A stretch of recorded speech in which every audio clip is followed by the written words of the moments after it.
Dr. Doreen Granpeesheh is the Dr. Doreen is an expert in autism. Doreen Granpeesheh. Dr. Granpeesheh. Dr. Doreen Granpeesheh. Dr. Doreen Granpeesheh is a visionary in the field of autism. Now you can ask her questions on Ask Dr. Doreen.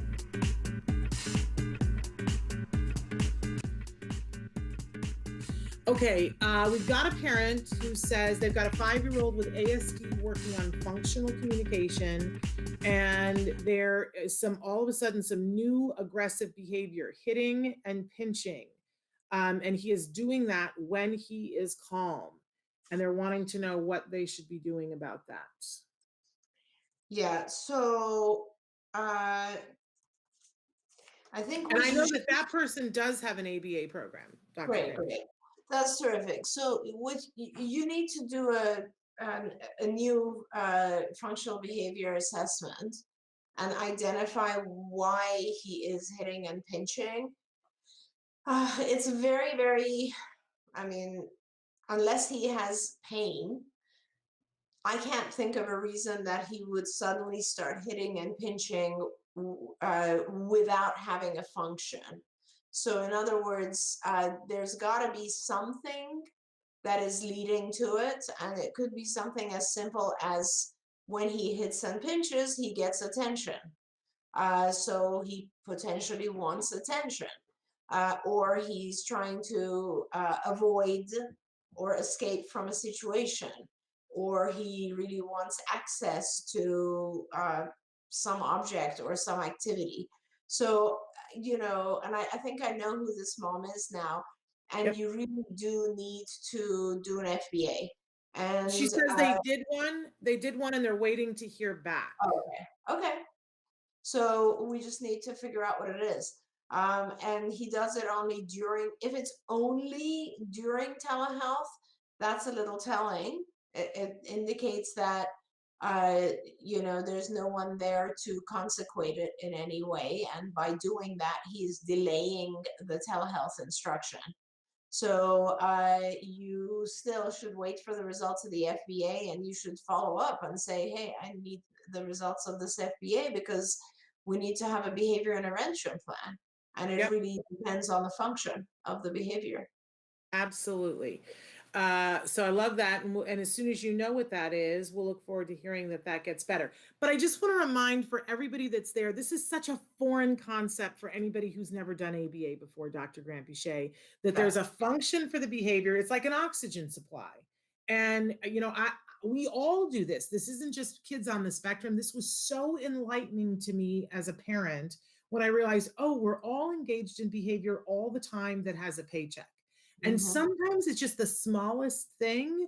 But, you know, when I'm sitting here doing the show with you guys underneath the desk, sometimes because my hands have to have something to do, I pull my pant legs up and down. It's bizarre. And when we're in the studio, guests look at me like, what are you doing? And I will pull my pant leg up to my knees and then push them down again. And it's bizarre, but hopefully you guys don't notice it on camera.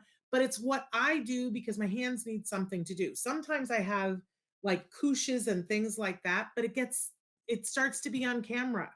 And so that's not there. But if we really needed me to stop this, if we were in a studio and we were seeing full body, I would need to stop it. But I would have to find some other thing to do with my hands. And if we just tried to stop the behavior without knowing what the paycheck is, we run the risk of doing crazy things that aren't beneficial. Yeah. Go ahead. Sorry, go ahead, Shannon. No, I don't want to interrupt you, please. Well, you know, the comparison I always give people is when something's going on with your car and it's making a noise, you don't just start ripping out all the equipment. You do a little bit of an assessment, or you drive it to the mechanic and you say, it's making this noise. And what does the mechanic do? He says, does it do it when the car is on or when the car is off? Does it do it after it's been on for 15 minutes? They ask a bunch of questions, and then they don't start ripping stuff out. They say, can I have the keys? I'm going to drive it around the block and see if I can make it do it. And we submit to that because we don't want them to just pull things out. We want them to assess what the issue is first so that they can fix it. And this FBA that Dr. Granpeesheh is talking about is exactly that. They're going to ask you questions. They're going to spend time with the child and see when does the child do it, what are the circumstances they do it with, so that they know before they start pulling things out. Yeah. So it's really simple. I'm seeing a lot of comments on this. So I'm glad that you started to talk about the functions, because I see a little bit of confusion on the functions. So we should talk about that a little bit. So it's very simple. The functions, I like to, usually we talk about the functions and we talk about 4 different functions, but I like to bring it down to just two functions: human behavior. Everything we do is to get something or to avoid something. Always. There's just those 2 things. I want to get something or I want to avoid it. Now you take those two intentions and you divide them into 2. So what are some of the things that you want to avoid? You might want to avoid a task, for example. You might want to avoid a situation, like being in a classroom or being on telehealth. You might want to avoid, a demand. So somebody has told you to do something and you want to avoid it, right? And we also refer to that as escape maintained. There's a technical difference between escape and avoid, but you don't need to worry about that. Then there's the other side, which is gaining access. And what are the things we're trying to gain access to? We're essentially trying to gain access to objects, activities, foods, attention. These are all things that we want to get access to. So the first step is figuring out which one is it. And I was reading, I think the mom said, now the things go so fast. She said he does it when he doesn't get what he wants. And so that's a really, really easy, tangible function. That's the easiest one, which is he wants access to something. When he doesn't get it, he has these challenging behaviors, right? Because what he's trying to do is just what we do when we're 2 years old, when we're 3 years old, or when we don't have communication. We're trying to communicate. I'm not really happy about this situation because I really want this thing. Now remember, emotions are not functions, because I know this mom also said, I think it has something to do with anger. He feels angry because he wants access to something he can't have or doesn't get, right? That's not the function. The function is just that he's trying to communicate. Remember, I always tell parents, all challenging behaviors are like language. They're a form of communication. So when I say, what is the function, you have to ask yourself, what would he ask for right now if he could talk typically? What would be the thing that he would communicate? Well, he would communicate, I want this thing and I'm pissed off that I can't have it right now. I'm angry because I can't have this thing. So instead of being able to say that, he's throwing a tantrum and doing all these other things. So what do? The treatment for each function is a little bit different, but it all has to do with the concept of do not reward that behavior. So if he's throwing a tantrum because he doesn't get what he wants, great. Make sure he doesn't get what he wants when he throws the tantrum. Let him tantrum. It does not matter. Let him have that challenging behavior. On the side, teach him to either ask for or point to or do some other more appropriate way of telling you he wants that object. Always ignore the challenging behavior or do not give in to it. And also at the same time, you want to teach the child what is the right way to communicate that you want something. And then you reward that. That's the key to ABA, is making sure that you don't increase those challenging behaviors by giving into them, but you model and you prompt appropriate ways of communicating what the individual wants.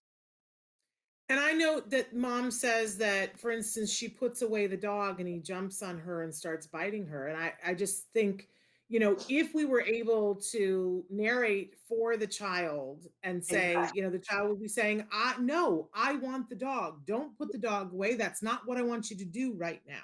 Yeah, exactly. But the thing that's significant for me is what mom said that I think is the crux of all of this is mom says, I'm tired of getting hurt. Been there, done that. And when you are tired and when you are tired of getting hurt, sometimes it's very hard to implement what you're being asked to do because it's going to feel so different than what you've done in the past. Yes. And I think it's really important, mom, that you circle the wagons, see if you can get somebody to come once the behavior intervention plan is given to you. That I know sometimes you have some help that's there. Ask them to help you to implement this so that you can start it, because it's just so hard to do it on your own when you're tired. And it's not just tired; you're tired and hurt.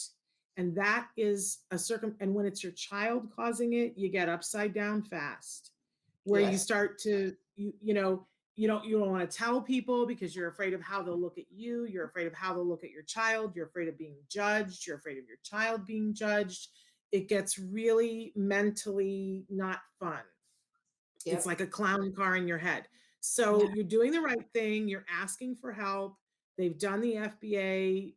I would definitely write them today and say, hey, I'm a little bit drowning here and I need some help with this as soon as possible.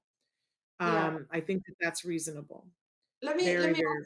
let me also give you some other ideas of things that might be helpful. And I hear you when you write. I it breaks my heart because you know it's so my I remember when my kids were young, and it's so exhausting sometimes, when you just want to like sit on the ground and just cry because you're just done and there's no one there to help. And I understand that. And Shannon, as you would say, I want to give you an air hug because I know how hard it is. And I also know I really feel bad because I know that this parent is in the region of one of the areas where we had to close a site due to COVID. So so we have only telehealth services and maybe a few therapists in the area. But I want to give you a couple of ideas and just a couple of pointers for all the parents, I think. One is that when you feel this overwhelmed, it's time to stop trying to fix things and it's time to uh, take a break from it. And the way you take a break from it is just that you choose your battles a little bit more carefully. You don't necessarily need to deal with this issue right now. Don't put the dog away, doesn't matter. For take a break and take care of yourself a little bit, because you just need to regain your energy and your own ability to deal with this. Second thing is, if it's an issue of putting the dog away, then do that when someone else is home. Like ask for help, like get your husband and say, hey, I'm going to put this thing away right now, and he always tantrums and stuff, and I want to make sure that when I put it away, he's not going to hit or bite me or jump on my back. So I need you to either, and he can do two things, either immediately redirect him to some other activity, or I need you to model for him so that he knows how to ask for the dog back. So that's another thing that you could do, is just deal with this object and putting removing access for this child to this tangible object only when you have someone else there. So that's another thing you can do.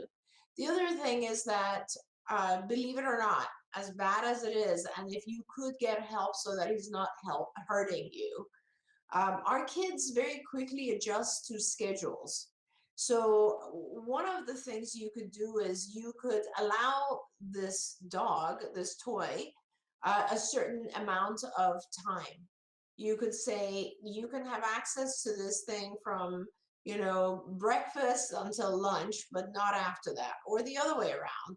It's disappeared, and it's going to come back only when dad is home, or however you want to do it, so that it is not a constant struggle.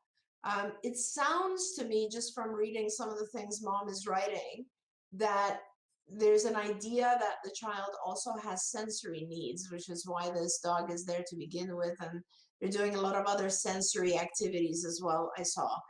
And that's great. Sensory activities can sometimes be calming for children, but the bigger issue here is access to this object. And so when, taking away access, just know, hey, this is a task. This is when he's going to get violent. This is when he's going to get frustrated and angry. Maybe I should prepare him by giving him exactly a way to ask for it back that's more appropriate. Maybe I should prepare me by having another individual here. And maybe I don't need to do it 5 times a day. I only need to do it once in a while, so that it is not something that until I'm more prepared. Get your own team together. Focus on that. A lot of times as moms, we just, or dads even, but we're alone and we just take on such a huge burden, and it's just overwhelming. And it breaks my heart when I see a parent say, I'm in survival mode. I get it. Yeah, but I think when you get that results of the FBA back, that's going to really help. Thanks for watching Autism Live.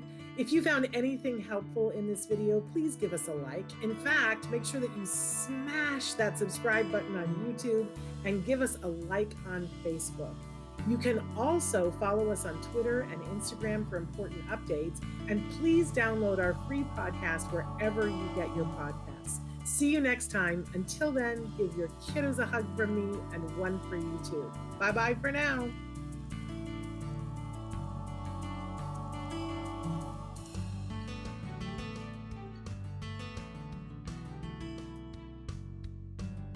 To subscribe, click here. And if you'd like to check out some more of our videos, click here.